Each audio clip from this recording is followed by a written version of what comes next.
about modal verbs. Modal verbs are types of auxiliary verbs, and they're followed by an infinitive. Examples of modal verbs are must, may, might, can, could, and can't. First we're going to look at modal verbs and related verbs for obligation and necessity. Must, have to, don't have to. Have to is really a normal verb, but we use it as a modal verb, and it's followed by an infinitive. Have to is for general or external obligations, such as rules or laws enforced on you. For example, I have to attend a meeting tomorrow. This means that maybe your boss told you you had to attend the meeting. It's not your choice.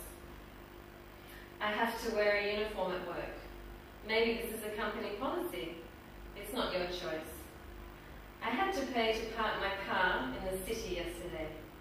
Probably this is not your choice, but the council has a law that you have to pay. So these are for external obligations. Then must, which has a similar meaning to have to, is a modal verb, and it's followed by an infinitive. Must is a little different, is that it's for specific or personal obligations. For example, I must lose weight before the summer. This is what you feel strongly about yourself. I must visit my parents at the weekend. In this case, maybe you haven't seen your parents for a long time. You think it's something you should do. I must go to the doctor. I feel ill. In this case, it's something you feel you need to do.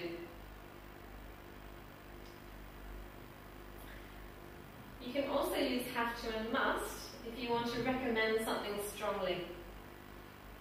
For example, if someone is coming to visit you or you're going to another city, they might suggest that you do some things that they recommend. You must go to Tate Modern when you visit London. You have to try the ribs in Chicago.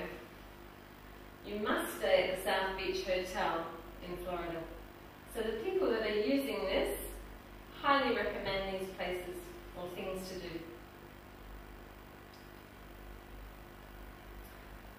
Now for no obligation or necessity, we use don't have to plus infinitive. It means you can if you want to, but it's not necessary.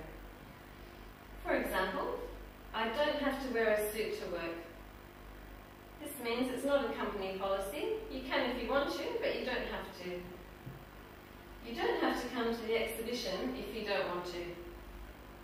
This means if you don't feel like it, it's okay, but come if you want to. I don't have to be at the office every day. I can work from home. This means it's not necessary for you to go into the office every day. It's possible for you to stay home. Then we have the modal mustn't, which is for prohibition, something you're not allowed to do. For example, you might see some signs in a restaurant that says, you mustn't smoke here. This is a law. You mustn't park on the grass. Maybe this is a council law. You mustn't run in the corridor is something you would typically see in a children's school. But you must note that you can often use can't or be not allowed to instead of mustn't. It has the same meaning. So we can change these sentences using can't or not allowed to. You can't smoke here. You're not allowed to park on the grass. You can't run in the corridor. Now the really important thing is mustn't is not the same as don't have to. This is commonly mistaken. So mustn't means not allowed to. Don't have to means not necessary. Keep that in mind. Next we're going to have a look at some modal verbs for deduction. These are must, may, might, could, and can't. We use must when we're sure something is true. For example, maybe you're walking by your friend John's house and the lights are on and his car is in the driveway, so you logically think he must be at home. Then you know John's father is 75 years old. Now usually people don't work at that age, so you can logically think he must be retired. Laura has just flown into London from Sydney. It's a long way from London to Sydney, so she must be tired. Now in this case, the opposite of must is can't. We use can't when you're sure something is impossible. For example, the same situation, you're walking past your friend John's house again, but this time the lights are off, John's car is not in the driveway, so you think he can't be at home. It's not possible. On the other hand, John's sister looks very young. You think she can't be more than 16. Laura's hair is purple. Now we know this is not a natural colour, so we can say that can't be her real hair colour. It's not possible. Remember that in this context, the opposite of must is can't, not mustn't. Now may, might and could are used when you think that something is possibly true. For example, you may be at work and your colleague James is late for the meeting.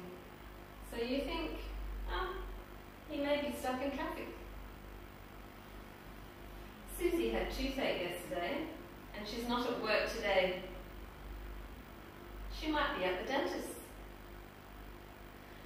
Brian and Lucy haven't arrived yet, so you could possibly think they could be lost.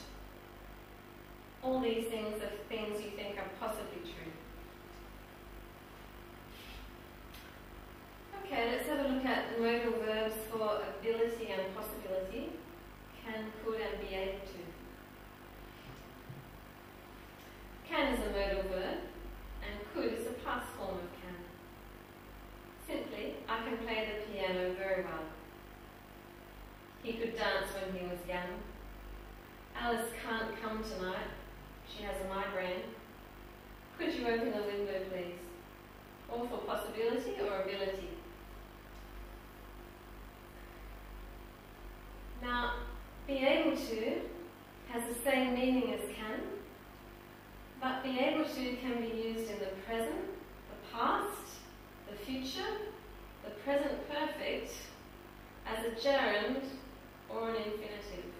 So, differently to can, which can only be used in the present, the past, and have a future meaning, be able to can be used in many tenses. So, when we need to use can, but in a different tense, we use be able to. For example, he has been able to speak English fluently since he returned from England. I'd like to be able to cook Turkish food. Being able to sleep late is a luxury.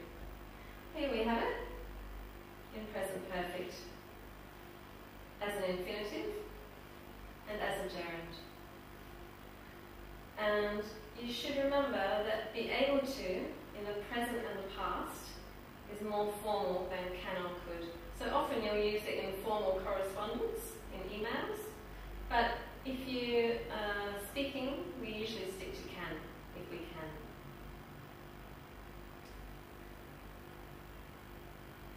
Okay, another thing we can look at is putting modal verbs in the past. Modal verbs also have past forms. So, modals for obligation, the past form of must is had to. For example, I had to study maths at high school. It was necessary. Have to, which has similar meaning to must, is also had to. Sophie had to stay home and do her homework. Don't have to moves to didn't have to. We didn't have to pay to get into the concert. But in modals for deduction, must has a different form in the past. We use must have plus a past participle. He must have got lost.